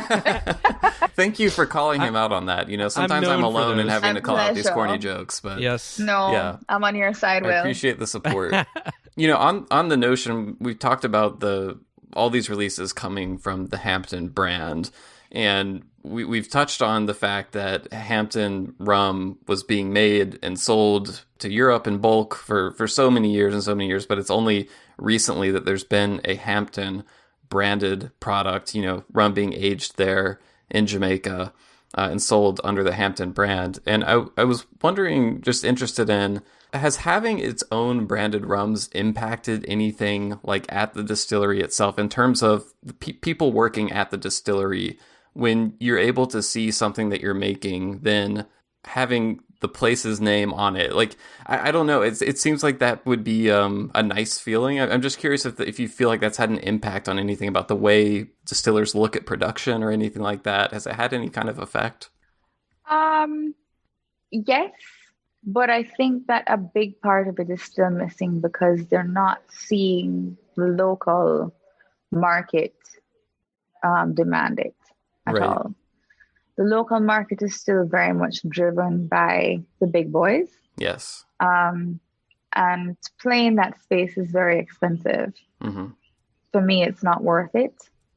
Why? Not because it's not important to me, but because, as I said before, there's so much respect for the brand overseas where, we don't need to give away anything to sell a bottle overseas. Yeah. Locally, I'm going to have to give away 9 bottles before I sell one. Even with the Great House Distillery Edition, I have product here. I have product here from 2019. I have product here from 2020, and I will have that product next year. Mm-hmm. Because there is a handful of people that are rum nerds in Jamaica, and they want more product. They want to be able to get the limited edition releases available in Europe and available in the States, but it's just really a handful of people that have that knowledge and that have been exposed to that education. So I think because they're not seeing it on the local market, or they're not seeing a demand for it from the local market, mm-hmm. that's missing.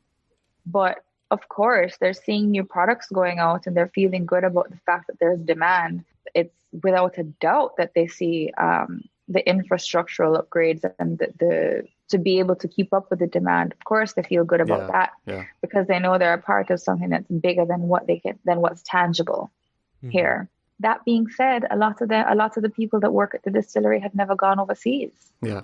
So how much do they really appreciate it? I don't know. I think that's debatable. Mm-hmm. Perhaps they might think it's cool, but even I'll give you an example. Mr. Vivian Wisdom, he was the distiller at Hampden a few years ago. He went on to a different endeavor about 2 years ago now. But before he left, I took him to the UK Rum Fest, and he was blown away. Now, this is a man, he was the distiller at the distillery. So he was the general manager of the distillery. Right. And he was responsible for all the operations. He's highly educated. He has traveled. He has worked at every distillery in Jamaica that's currently in existence. Wow. He had a tremendous knowledge base. But when he went to the UK Rum Fest, he was dumbfounded. He had no idea that there were so many different rums being produced in the world from all these different places. He had heard about different production methods, but he never knew that there was so much there. And he had no idea that there was such respect for Hampden. Wow. And that's somebody who had the capacity to be able to understand He had traveled, he had, the education. He really, I mean, there was nothing really stopping him from being able to know that other than the fact that he had never seen it firsthand. Yeah. So I don't expect that people who are working at the distillery, especially, the lay persons who really do a lot of the heavy lifting, who are so important, people who make sure that the fermentation vats are kept intact, people do the maintenance on the fermentation houses, people do the maintenance on the pot stills and the implement and the installation of the new machinery. To be honest, I think at the end of the day, a lot of them are just going to work. Sure. Yeah, maybe it feels good to see the, trucks leaving with product, but how much is it really impacting them and their livelihood? It's allowing them to be able to keep their jobs, but I think a lot of the time, unfortunately, that's kind of as far as their vision is allowing them to see. Sure. Yeah. They're happy that Hampden is open, but I think sometimes a lot of them might just think, oh, well, they might not have considered it closing. Yeah. So, there's appreciation, but I think as a result of lack of exposure, it's not it doesn't have the impact that some of us would imagine it does. Actually, I'm happy you made me answer that question, because perhaps I need to do something about that. We'll see. Thanks. Yeah. Sure. So let's almost take the opposite perspective and shifting, kind of thinking about Jamaican rum in the global market. Overall, as you kind of mentioned, and thinking about it from that perspective. I saw an article pretty recently where Roger Barnes, brand ambassador in the UK for Jamaican rum, said, I think Jamaica is the Isla of the rum world. And so for those not familiar with Scotch, Isla is a very recognizable type of peated Scotch made specifically on one Scottish island and has a big following. So I was wondering, I saw that quote and could definitely see where he was going with it. And I was wondering what your thoughts are on that statement and if you kind of see it the same way. Absolutely, I do. I obviously, because if you just from a very basic point of view, if you know anything about rum and you smell a bottle of Jamaican rum, it doesn't have to be Hampden, doesn't have to be Worthy Park, it doesn't have to be one of the pot still exclusive ones. Or Appleton Hearts, which I have not gotten the chance to taste, but it's okay. I haven't either. Same. Don't worry.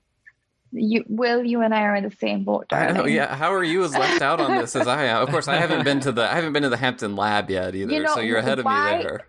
No, seriously, you asked that question in jest, but the truth is because of the same thing, because what makes it so respected overseas isn't what we pay attention to locally. It's not the market. We pay attention. Yeah. It's not the market. Yeah. The market is right. It's either hype. So if something is super trendy overseas, then we'll gravitate towards it, or brand loyalty for good reason to Appleton and Ray Nephew. Yeah.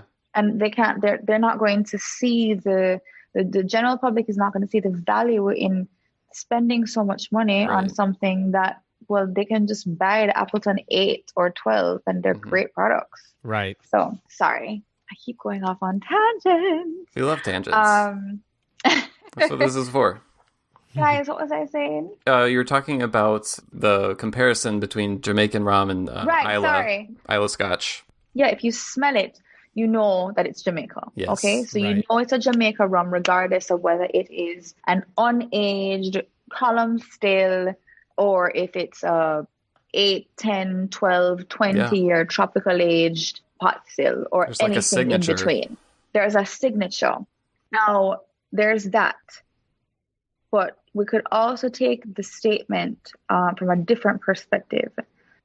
Scotch whiskey, the way I see it, that category has grown exponentially more recently than historically. And with the advent of single malt only happening in the late 1960s, although single malt is only currently responsible for a small percentage of global Scotch whiskey sales, I would argue that the Scotch whiskey category as a whole has benefited from the value added by the advent of single malt and the respect perception and perception Yeah. of the fact that this is a high quality spirit. Yeah. So even the blended Scotch whiskey has benefited so much from that added value of it being a highly sought of single malt being a highly sought after,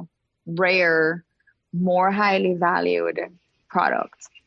Now, I say that to draw a comparison to what's happening in the rum industry.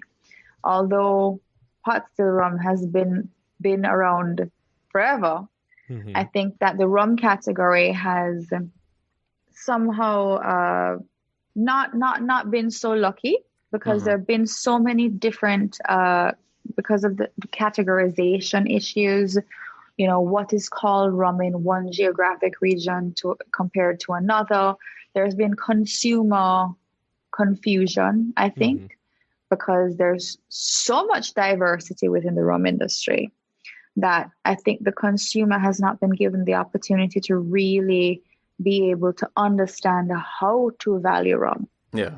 Now, with the advent of the repopularization, or I'd say the renaissance of pot still rum and an understanding of why it's so valuable, I think that what had happened in the 1960s and 70s for the Scotch whiskey industry is currently happening in the rum industry. So from that perspective, as opposed to a technical point of view, I think it's more a social point of view. I draw that comparison and definitely agree with Raja. Yeah. So, Christelle, we're gonna have you back on at some point, because there's still so much. To wrap up. Yeah, no, John has a meeting in 12 minutes, and so we want to make sure that we don't forget the rapid fire segment of the interview. Yes, come with my rapid fire. Are you prepared? Do you know what you are in for right now? No idea. Do I Even just better. answer things? Do I answer things as quickly as I can? That is literally exactly okay, right. Yeah. Go.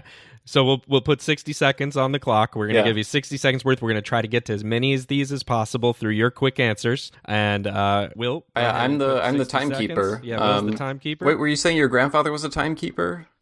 Right? Yes. So Will's okay. the So I'm timekeeper doing now. a little bit of timekeeping right now. Okay. So on your mark, get set, and go. All right. Neat or on the rocks? Neat. Column, pot, or blend? Pot. Hampden Overproof or 46? 46. You have 3 acting credits for films on IMDb. Which film should fans go see first? Yep. All right. L-Rock or OWH? OWH. All right. OWH or DOK? OWH. Is there any truth to the rumor that Rum Fire is just the first in a line and that Rum Earth and Rum Wind are also coming soon? 0. Maybe they could all be released together in September? Not even answering that question. Go. Favorite place in the world to drink some Hampden rum? Trelawney. All right. We know that the story Luca Gargano proposed marriage to you immediately after trying some aged Hampden rum. Has he tried to put a ring on it since then? No. Favorite person to share a bottle of rum with? Richard Seale. All right. What's the best tip you can give us to get Richard Seale to smile or laugh? Put me beside him. That's time. All right. Great. Excellent job. Very on point there, Christelle. Got good answers quick. Thank you very much. Thank you. Well, I had do you see the size of my coffee cup? It's literally 16 ounces. That's a big mug. Primed. Yeah. Is that an espresso as well as a Rum Fire or no? No, that's just coffee. Well, okay, so I think we've covered a lot, but anything else to add or share with rum fans out there before we go? No, just I will just say thank you for indulging me, because without you guys, I would have nothing to do with rum except for to continue drinking it. When I went into the rum industry, I thought I knew so much because I had been exposed to one of the best brands in the world from a very young age, Appleton and Ray and Nephew. I didn't drink Ray and Nephew when I was younger because I thought it was too strong. But in Jamaica, it's not legal. We're not supposed to drink before the age of 18. But I had a couple of drinks when I was a teenager, and I didn't know any other rums really, but I knew that in terms of spirits, Appleton was considered great. And so the fact that I had been drinking it, or I had tasted it and had access to it since I was 14 somehow made me feel like I knew enough about rum to be a part of the industry. And I did not know anything. Well, I would say really. That's certainly a better teenage introduction to rum than what American teenagers get. I would definitely agree with you. So just from everybody that I've ever had any contact with in the rum industry, whether it was 10 years ago or today, thank you for being patient with me, and thank you for trusting me to bring Hampden to the market and create relationships that have been able to facilitate that. And thank you for appreciating Hampden. And for those of you that have been a part of my life, you've all played a role. So thank you. And to those of you I haven't met yet, I hope I do. And that when I do, you ask me all the questions, but just don't propose. The one question that's off limits. Yeah. Awesome.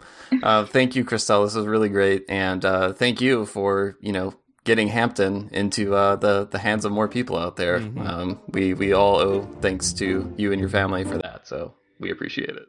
My pleasure.